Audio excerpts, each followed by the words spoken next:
Good morning বন্ধুরা, welcome back to our new video. আশা করি সবাই ভালো আছো, সুস্থ আছো। কালকে তো জুয়ের জ্বর ছিল না, এমনিতে শরীরটা গরম ছিল, কিন্তু আজকে সকালবেলা উঠে বলতেছে যে মাথা ব্যথা করছে। তো ওকে বসায় রেখে আমি আসলাম একটু দুটো কুলেখাড়ার পাতা নিয়ে নেই আর ও ডালিয়াতে দেবো বলে। আর হচ্ছে কাঁচা কলা খাওয়া যায় কি না জানি না, তবে নিয়ে এসেছে কালকে ওর পাপা। আমার আবার মনে হচ্ছে যে কাঁচা কলাটা খাওয়াইলে যদি আটাটা বসে যায়, এমনিতে কাশি ও। তারপরেও শাশুড়ি মাকে জিজ্ঞাসা করে অল্প একটু দিলাম, বললো যে পাকা কলা খাওয়া যায় না, কিন্তু কাঁচা কলা খাওয়া যায়। তো এই হচ্ছে কুলেখাড়া শাক, আর এখানে দেখতেই পাচ্ছ শাকগুলো বেশি একটা কিন্তু নেই। কিছুদিন আগে কিন্তু কুলেখাড়া শাকের পাতাগুলো যখন খুব বেশি হচ্ছিল, তখন ওই যে শুয়োপোকাগুলো না খেয়ে খেয়ে নিচ্ছিল। আর এখানে কেউ মনে হয় তুলে তুলে খেয়েছে, এই জন্য দেখো ডগাগুলো অল্প অল্প আছে। তো যেটুকু আছে ওইটুকু থেকে আমি একটা দুটো করে নিয়ে নিচ্ছি আর কি।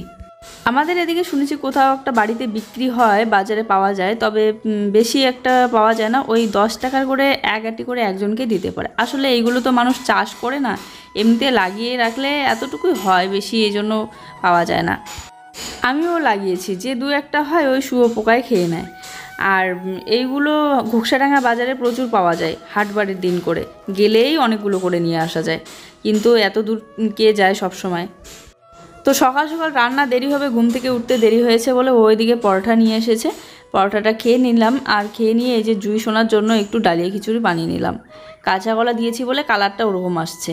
আর কুলেখাড়া শাকও দিয়েছি, তবে শাক তো জানোই অনেকগুলো দিলেও অল্প হয়ে যায়, এর জন্য শাকটা একটু কম কম দেখা যাচ্ছে। তবে কুলেখাড়া শাকের জুসটা খাওয়ানো বেশি ভালো, তাড়াতাড়ি তাহলে হিমোগ্লোবিনটা বেড়ে যায়। এবার বাচ্চা মানুষ তো জুসটা খেতে চায় না। দোকানে এসেছে প্লাস্টিকের, তো একটা সবজি ধোয়ার জন্য একটা ছোট্ট প্লাস্টিকের বালতি নেই, একটাই রেখে দিলাম রান্নাঘরে, এখানটায় রাখলাম। আর গতকালকের ভিডিওতে তোমরা বালতিগুলো দেখে নিয়েছো, দুটো বালতি দেখে একটা দিদিভাই কমেন্ট করে বলেছে যে দুটো বালতি কি করবে। একটা আসলে এই ঠাকুর ঘরের জন্য নিলাম, সেই সকালবেলা পাঠিয়ে দিয়েছি যে জুয়ের জন্য একটু মাংস নিয়ে আসো, পাতলা করে একটু মাংসর ঝোল বানিয়ে ভাত দিয়ে খাওয়াই দেবো। এখন 12:30 বাজে, জুই খিদেতে কান্না করছে, এখনও আসার নাম নেই। ফোন করতেই আছে 1 ঘন্টা একটানা, কিন্তু ফোন তোলে না। তো এখন আমি যাচ্ছি বাজারে। এই জিনিসটাই না খুব খারাপ লাগে, বাজারে গেলেই একদম সকালবেলা গেলে পুরো দুপুর পার করে দিয়ে আসে। তো আমি আসলে মাংস নিতেই আসলাম, আর এই তো মাংস নিয়ে এখন যাচ্ছি বাড়িতে। আর কি বলো তো, মাংস তো নেই না সবসময়, এই জন্য দামটাও জানি না। আজকে এইটুকু মাংস 70 টাকা নিল, শুনে তো আমি অবাক। আমি ভেবেছিলাম এখানে মনে হয় 20-30 টাকার মাংস দিল। এক পোয়ার একটু বেশি মাংস আছে এখানে। আর অন্যান্য সবজি তো নেই, মাঝে মধ্যে বাজারে গিয়ে, কিন্তু মাংসটা কখনো নেইনি। আসলে মাংস যদি দোকান থেকে কিনি তাহলে আমি নিজে কখনোই খেতে পারি না, গন্ধটা একদম নাকে লেগে যায়, এর জন্য আমি যাইও না, নেইও না। এই জন্যই আজকে একটু অবাক হলাম আর কি দামটা শুনে, আসলে জানা নেই। এবারে তোমরা ভাববে যে একটা ছোট বালতি কেন আমি ঠাকুর ঘরে রেখে দিলাম। আসলে একটা তো রান্নাঘরে রাখলাম ওই সবজি টবজি কাটার জন্য, আর একটা ঠাকুর ঘরে এই জন্যই রাখলাম কারণ যখন ঠাকুরের জন্য মাঝে মধ্যে ফল ঠল কাটা প্রয়োজন পড়ে পূজার জন্য, তখন না বাসন খুঁজে পাই না। এইগুলো তো সব রান্নাঘরের বাসনগুলো তো সব ব্যবহার করা বাসন, ঠাকুর ঘরে যেহেতু ঠাকুর বসানো হয়নি, এই জন্য আলাদা করে কোনো বাসনও ঠাকুর ঘরের জন্য কেনা হয়নি। তো এই জন্য বালতিটা কিনলাম, আর এখন যেহেতু ঠাকুর বসাবো তো এক এক করে সুবিধা মতন জিনিস কিনে রাখছি আর কি। বাজার থেকে এসে ঝটপট ড্রেসটা চেঞ্জ করে জামা কাপড়গুলো নিয়ে চলে আসলাম, এখন ভিজিয়ে রাখছি, একটু পরে ধুয়ে দিই।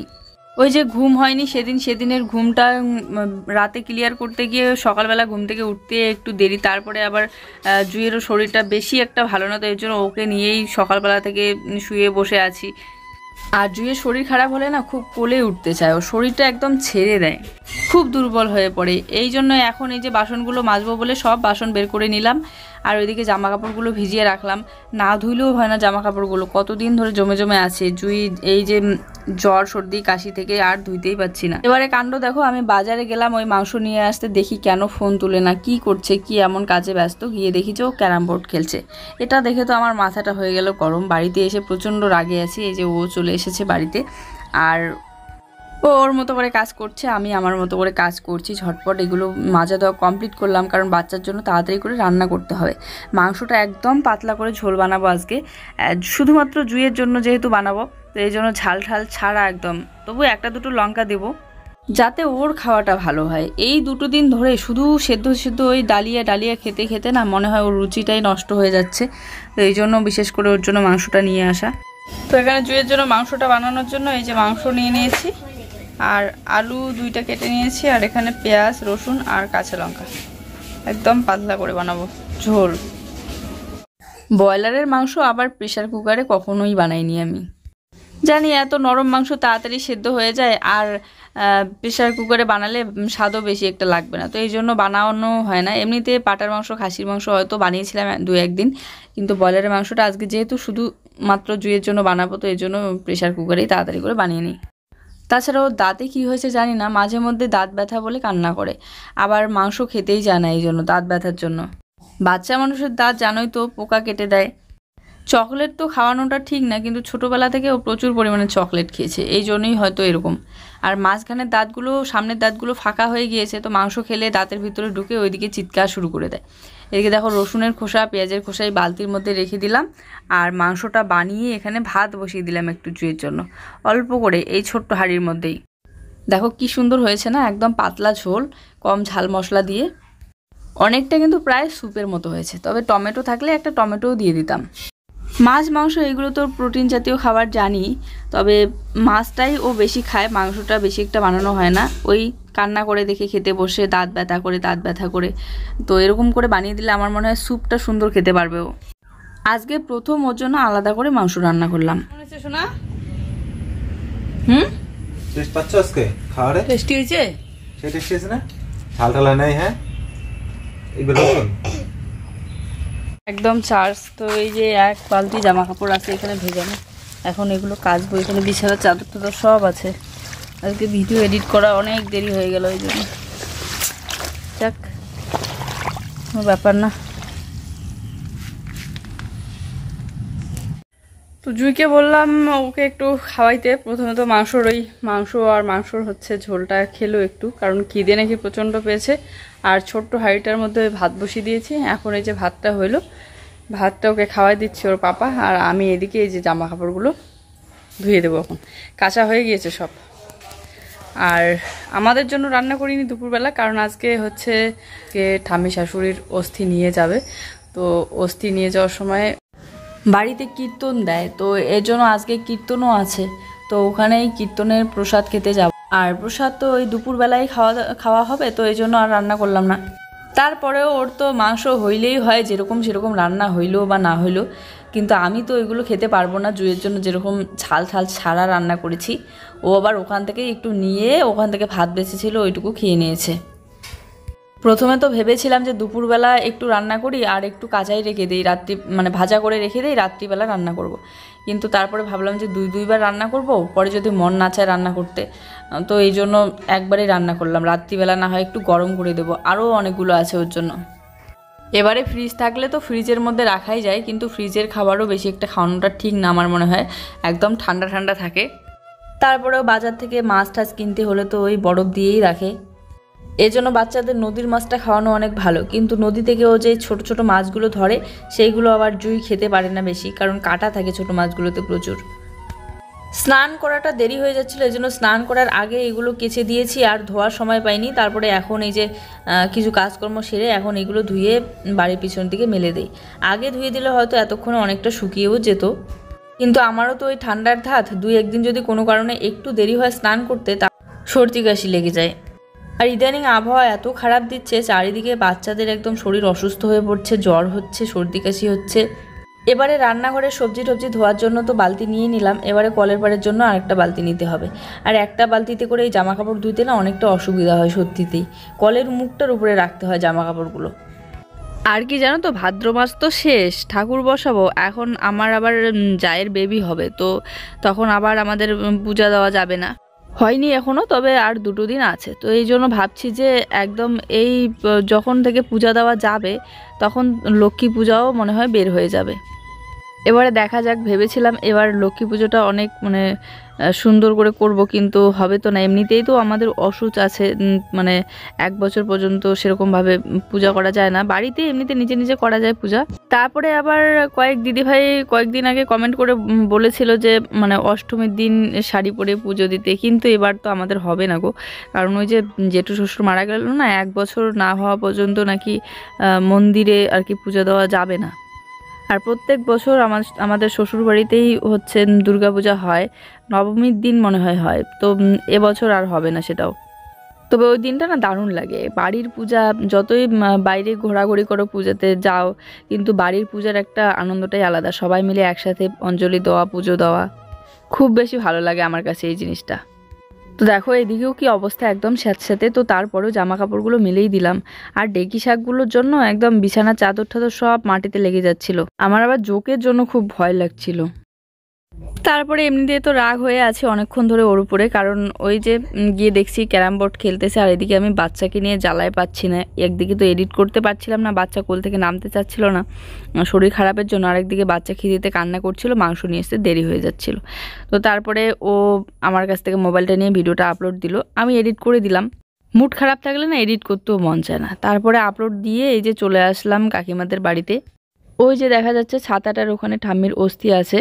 আর এদিকে প্রসাদ খেতে বসে জুইকে ভাবছিলাম খাওয়াই দিয়ে একটু, কিন্তু জুই খেতে চাচ্ছিল না, কারণ ওকে বাড়িতে তো খাওয়াই দিয়েছি, তাছাড়া ওর এই মাসকালের ডালগুলো দিয়ে খাওয়াটা ঠিক না আমার মনে হয়, কাশি ছিল বলে, তো এই জন্য পরে আর জুইকে খাওয়াই দেইনি, আমি খেয়েছিলাম।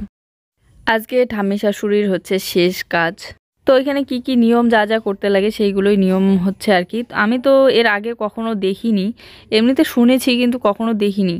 যেদিন জেঠু শ্বশুরের অস্থি নিয়ে গেল সেদিনও ওই অস্থি নিয়ে যাওয়ার ওই সময়টা আমি আসলে স্নান করতেছিলাম, তো এই জন্য যখন বের করতেছিল তখন ওই সময়টা আমি ওখানে ছিলাম না, আর যখন নিয়ে যাচ্ছিল তখন ছিলাম আর কি।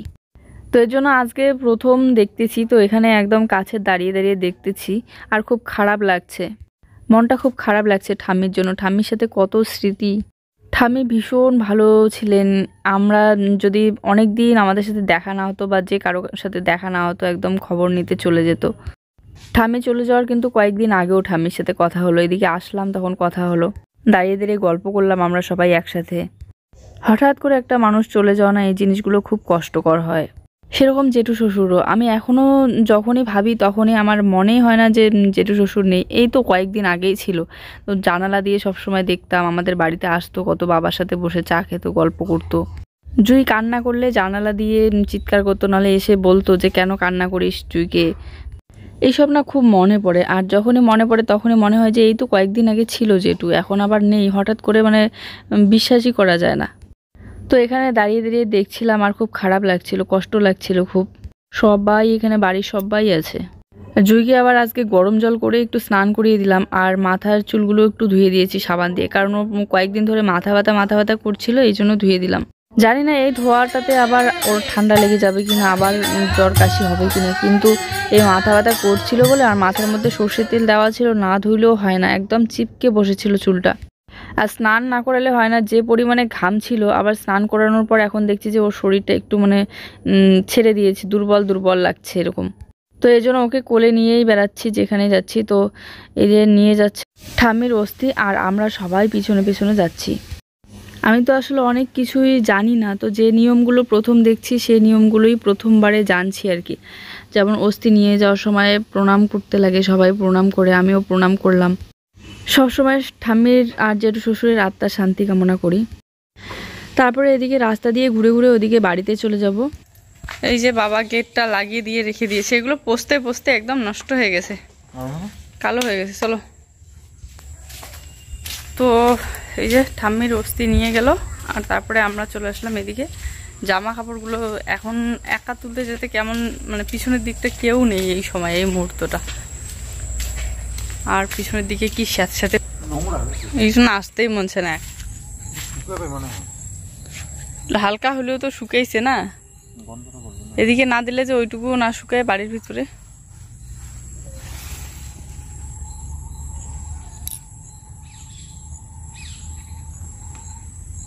এই জমিটাতে সবসময় জল জমেই থাকে, ওই জন্য এটাতে ভালো চাষ হয় না। এই বেলা আর ভিজা জামা কাপড়গুলো নাড়তেই মন চায় না, হাত দিয়ে ধরতেই মন চায় না। তো এই জন্য ওকে বললাম যে তুমি একটু জামা কাপড়গুলো নাও, তো এই জন্য ওকে নিয়ে আসলাম সাথে। আর তারপরে কোথায় যাও যাও, কারণ এই মুহূর্তে যদি জামা কাপড়গুলো না ঢুকাই আর একটু দেরি হলে পিছনের দিকে আর আসতে মন চাবে না। আর যে জামা কাপড়গুলো বাড়ির ভিতরে দিয়েছিলাম ওইগুলো কিন্তু শুকিয়ে গিয়েছে, ও ভাঁজ করে রাখছে। রেইনকোটটা শুকিয়ে গিয়েছে কিন্তু রেইনকোটের প্যান্টটা ওটা শুকায়নি, ভিজা আছে একটু। আবার ও বলছে এরকমই ভাঁজ করে রাখি, কিন্তু আমি বললাম যে না, এরকমই ভাঁজ করে রাখলে গন্ধ বেরিয়ে যাবে, কেমন হবে, পরে পোকা ধরতে পারে। তো এই জন্য বাইরেই রেখে দাও, পাগুলো একটু ভালো করে কালকে শুকাবো, তারপরে ভাঁজ করে রাখো। আর মাত্র 2 দিন, তারপরে মহালয়া। সবার কি কেনাকাটা কমপ্লিট দুর্গাপূজার? তবে আমাদের তো এখনো ঠিক নেই, যে জুয়ের শরীর অসুস্থ, দেখি কোন দিন সুস্থ হয়। ওই যে জুই ঘুমাচ্ছে। আর গুড ইভিনিং বন্ধুরা, তো একটু চা বানিয়ে নেই, এই জন্য আসলাম রান্নাঘরের এখানে। আর জল নিয়ে আসতে গেলাম হাঁড়িতে, একটা হাঁড়িতে জল নিয়ে আসা বাকি ছিল, পরে আর রাত্রিবেলা করে নিয়ে আসতেই মন চায় না। মোবাইলের লাইট রেখে গিয়েছি, এখন দেখি কলের পাড় এত অন্ধকার ঘুটঘুটে হয়েছে, যেতেই ভয় লাগছে, তাই আর গেলাম না, এমনিতেই ঘুরে চলে আসলাম। তো চলো এখন চা একটু বানিয়ে নেই। দুধটা নিয়ে আসলাম, এখানে এই যে জুইয়ের জন্য মাংস আছে।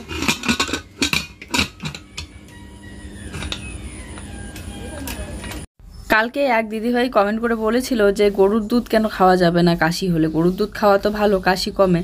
আসলেই না গো, ডাক্তারবাবু বলেছে যে গরুর দুধ খেলে কাশি হয় না, কাশি হলে গরুর দুধটা একটু অ্যাভয়েড করতে, আর যখন কাশি কমে যাবে তখন খাওয়াও। আর আমাদের এদিকের বড়রাও তাই বলে যে গরুর দুধ খাওয়াটা ঠিক না কাশি হলে। আর আমিও এটা লক্ষ্য করেছি, যদি জুয়ের হালকা হালকা কাশি থাকে সেই মুহূর্তে যদি ওকে গরুর দুধটা দেই, তারপর দিন আরও কাশিটা প্রচুর পরিমাণে বেড়ে যায়। তো এই জন্য কাশি হওয়া অবস্থায় ওকে দেই না। আর তার সাথে ডিমটাও। চা খাওয়া একটা এমন নেশা হয়ে গিয়েছে, সন্ধ্যাবেলা ও বাড়িতে নেই তারপরেও নিজের জন্য শুধু চা করে নিচ্ছি। আর বাকি দুধটা রেখে দিলাম, কালকে সকালবেলা একটু চা খাবো, আর ও যদি খায় তো রাত্রিবেলা খাবে। জুই তো খাবে না। চা পাতার কালার দেখো, কত চা পাতা দিলাম, কিন্তু তারপরেও কালার কিন্তু ভালো আসেনি। আর এদিকে আমার গ্যাসের চুলার অবস্থা খুব খারাপ, রং উঠে উঠে একদম জং লেগে গিয়েছে। জুই তো ঘুমাচ্ছে, আমার জন্য শুধু চাটা করে নিলাম। আর জুই তো এমনিতেও চা খাবে না, ওর জন্য প্রোটিন পাউডার গুলিয়ে নিতাম, কিন্তু উঠুক আগে তারপরে। আর এখানে মেরি বিস্কিট ছিল, বিস্কিট দিয়ে খাচ্ছি। তারপরে আজ আবার সেই সন্ধ্যাবেলা থেকে একদমই কারেন্ট ছিল না, অন্ধকারে জুইয়ের পাশে শুয়েই ছিলাম, জুইকেও ডাকছিলাম না, শরীরটা দুর্বল বলে। একে যদি না থাকে কারেন্ট, অন্ধকার থাকে, আর তার উপরে যদি মোবাইলে না থাকে চার্জ, একদম সুইচ অফ হয়ে থাকে, তাহলে কেমন লাগে ভাবো তো? ওরকমই লাগছিল। সন্ধ্যাবেলা থেকে আমি ডাকিনি এই জন্য, কারণ কারেন্ট ছিল না সন্ধ্যা থেকে। এই যে সবে কারেন্ট আসলো, মোবাইলটা একটু চার্জ করলাম, তো ঘুমাচ্ছে। একবার উঠেছিল, উঠে আবার ঘুমিয়ে পড়েছে চোখ বন্ধ করে। তো এখন এই যে ছটফট করছে, মানে উঠতেও চাচ্ছে আবার উঠতেও মন চাচ্ছে না। তো আমি এদিকে একটু গরম ভাত বসিয়ে দিলাম,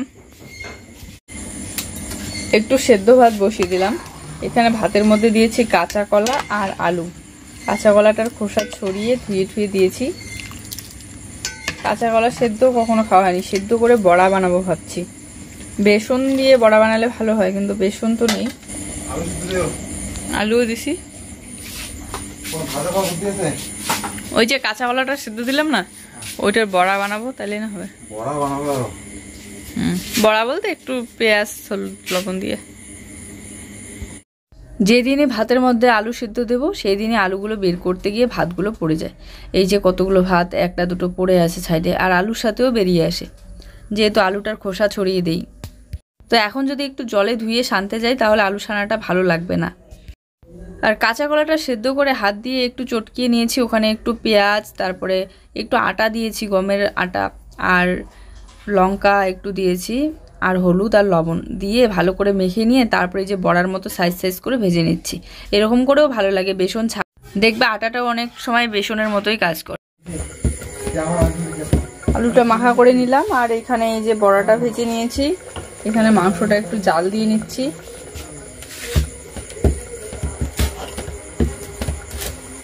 তো চলো, এদিকে গরম জল হয়ে গিয়েছে, গরম জলটা ফ্লাক্সে ভরে রেখে দেবো, কারণ রাত্রিবেলা করে ওর মাঝে মধ্যে খেতে চায়। অফ করে দিই। আজকের ভিডিওটা এই পর্যন্তই। সবাই ভালো থেকো। ভিডিও ভালো লাগলে অবশ্যই একটা লাইক কমেন্ট করে দিও, আর যারা যারা আমাদের চ্যানেলে নতুন প্লিজ চ্যানেলটিকে সাবস্ক্রাইব করে দিও। টাটা, গুড নাইট, দেখা হচ্ছে নতুন ভিডিওর সাথে।